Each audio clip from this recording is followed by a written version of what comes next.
에너지에 관심이 많으신 분들도 거의 예외 없이 수소에 대하여 상당한 오해를 하고 있는 것이 현실입니다. 지금 이 영상을 보고 계신 분들의 90% 이상도 예외가 아닐 것입니다. 아닌가요? 자, 그렇다면 간단한 질문으로 본 영상을 시작하겠습니다.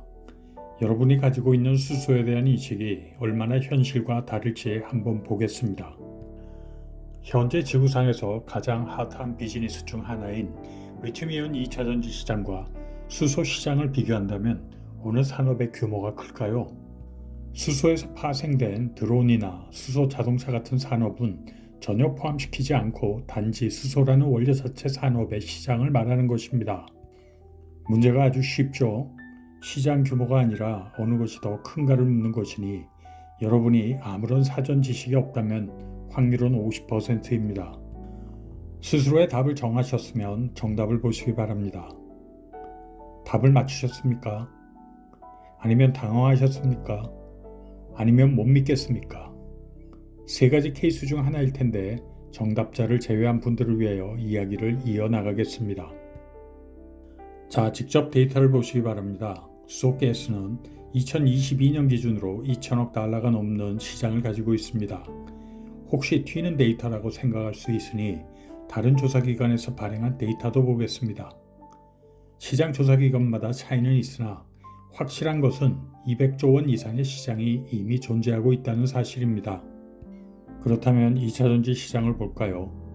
2022년 기준으로 수소 시장이 2천억 달러 가량이었는데 2023년 리튬이온 2차전지 세계 시장은 약 570억 달러입니다. 3배 이상의 차이가 있습니다. 그렇습니다. 수소는 이미 여러분의 눈에 잘 띄지는 않지만 엄청난 양이 산업적으로 사용되고 있습니다. 석유정제, 질소비료 생산, 의약품 생산, 유리 생산, 반도체 공정 등에 이미 널리 쓰이고 있으며 양으로 따지면 매년 1억 톤 가량의 수소가 소비되고 있습니다. 잘못 말한 것이 아니고 1억 톤 맞습니다. 이전에 올렸던 수소 관련 영상에서 많은 분들이 수소 경제에 대한 많은 부정적 댓글을 올리셨는데 수소는 비싸다는 인식, 폭발력이 강해서 사용하기 힘들다, 기체에서 액체로 액화하는데 압축비가 800으로 엄청나게 높다, 액화 공정에 상당한 비용이 든다, 역시 폭발력이 강하므로 이송이 어렵다 등등의 의견이 부정적 시각의 이유였습니다. 앞서 언급한 부정적 이유들이 완전히 틀린 말들은 아닙니다. 그럼에도 불구하고 엄청난 규모의 수소 시장이 이미 과거부터 존재해왔고 앞으로는 규모가 훨씬 커질 것이며 수소를 필요로 하는 어플리케이션도 점점 증가할 것으로 예상됩니다. 그리고 이미 글로벌 기업들은 그 채비를 하고 있다는 사실을 간과해서는 안 됩니다. 그런데요, 앞에서 언급한 글로벌 기업들이 수소 관련 산업에 뛰어들기 시작한다는 의미는 기존 사업에 자신들도 발을 담근다는 의미와는 사뭇 다릅니다. 그 이유를 잠시 설명하고 넘어가겠습니다. 이전 영상에서 언급했듯이 2100년까지 지구 온도 상승을 산업화 이전 시점을 기준으로 1.5도 이하 상승으로 방어하려면 지구상에서 배출하는 이산화탄소의 총량을 0으로 만들어야 가까스로 가능해집니다. 그러나 2023년 1년 동안 지구의 평균 온도는 이미 2100년으로 설정된 방어선을 넘어선 것으로 나타나고 있습니다. 앞으로 어떤 경험해보지 못한 현상들이 발생하게 될지 예측 불가 상황이며 최대한 빠르게 이산화탄소 발생 총량을 0으로 만들어야 하는 상황입니다. 이런 상황 속에서 기존에 가장 널리 사용되고 있는 수소 제조 방식인 천연가스 스팀 개질 방식은 막대한 양의 이산화탄소를 발생시키는데 이것을 해결하는 것이 당면한 과제입니다. 메탄가스를 고온 고압의 수증기와 반응시키면서 물과 메탄가스 분자의 수소를 수소가스 형태로 추출하는 과정에서 메탄가스는 물 분자 내의 산소와 결합하면서 이산화탄소로 전환됩니다.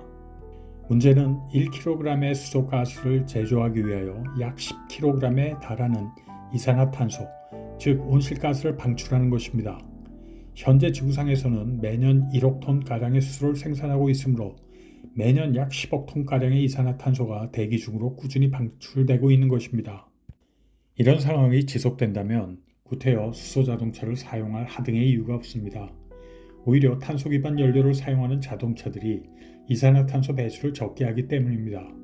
이름만 친환경 자동차이지 실상은 정반대 상황이 지금도 발생하고 있는 것입니다. 이런 이유로 인하여 이산화탄소 발생을 억제하면서 수소를 생산하는 방식들이 속속 등장하고 있습니다.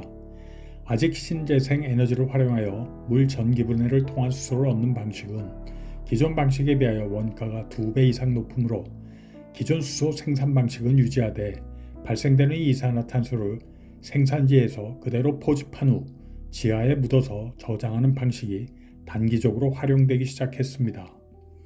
이산화탄소를 포집하고 저장한다는 의미로 전문 용어로는 Carbon Capture and Storage의 앞글자를 따서 CCS라고 부르고 있습니다. 이미 국내에서도 소규모이긴 하지만 2025년 가동 목표로 하루 3톤 규모로 천연가스를 개질하여 수소를 생산함과 동시에 이산화탄소를 포집하는 시설이 구축 중에 있습니다. 아마도 풍력이나 태양광 자원이 상대적으로 풍부하지 않은 대한민국 입장에서는 이런 방식으로 수소를 생산하는 것이 상당 기간 지속될 것으로 예상되며 이와 관련된 산업들이 속속 등장하고 있습니다.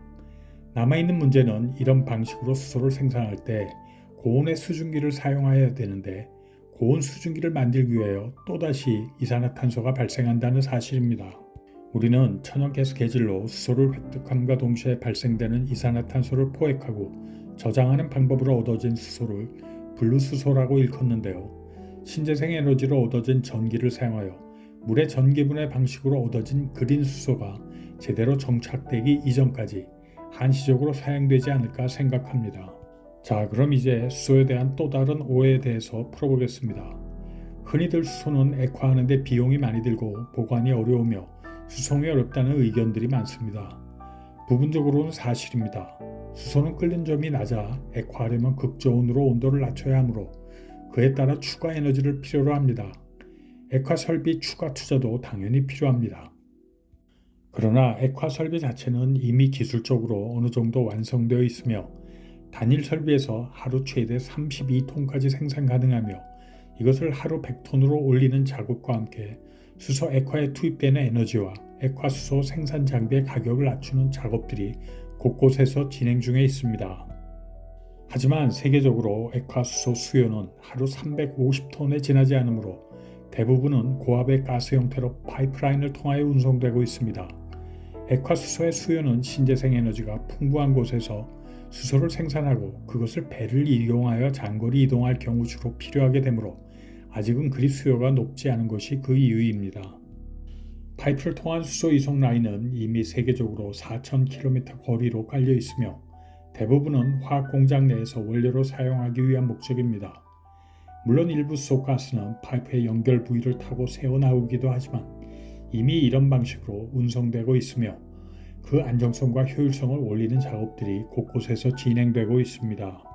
그리고 2030년까지 북아프리카 지역에서 태양광 에너지로 생산된 수소를 유럽으로 끌어오기 위하여 3,300km에 달하는 수소 이송 파이프라인을 확보하고 이를 통해서 연 1,000만 톤가량의 수소를 유럽으로 들어오겠다는 계획이 진행 중에 있습니다. 더욱 놀라운 점은 2040년까지 전 유럽을 관통하는 총 4만 km에 달하는 수소 이송 파이프라인을 확충하는 것을 구상 중에 있다고 합니다. 아프리카에서 공급되는 수소 이외에 태양광과 풍력을 사용하여 생산된 수소를 유럽 전역에 공급한다는 구상입니다. 파이프라인 길이만 지구 한 바퀴에 해당됩니다. 세상은 기후변화에 대응하기 위해 이렇게 움직이고 있습니다. 수소의 시대가 언제 오느냐의 바로미터는 수소 자동차가 얼마나 많이 팔리느냐가 아니라 이미 기존에 큰 규모로 형성되어 있는 수소 시장에서 이산화탄소 배출을 억제하는 새로운 수소 생산 및 공급 방식의 변화만으로도 거대한 움직임이 시작되고 있다고 말할 수 있습니다. 새로운 생산 방식, 운송 방식, 그리고 사용 방식의 변화에 의하여 새롭게 창출되는 시장은 우리의 생각보다 거대하며 이미 서서히 다가오고 있습니다. 아마도 2050년 즈음에는 말 그대로 햇빛과 물과 바람으로부터 동력을 얻는 수소 자동차와 유인 드론의 전성시대가 오지 않을까요? 대한민국도 이에 대한 대비를 철저히 하기를 기대하며 오늘 영상을 마치겠습니다. 안녕히 계십시오.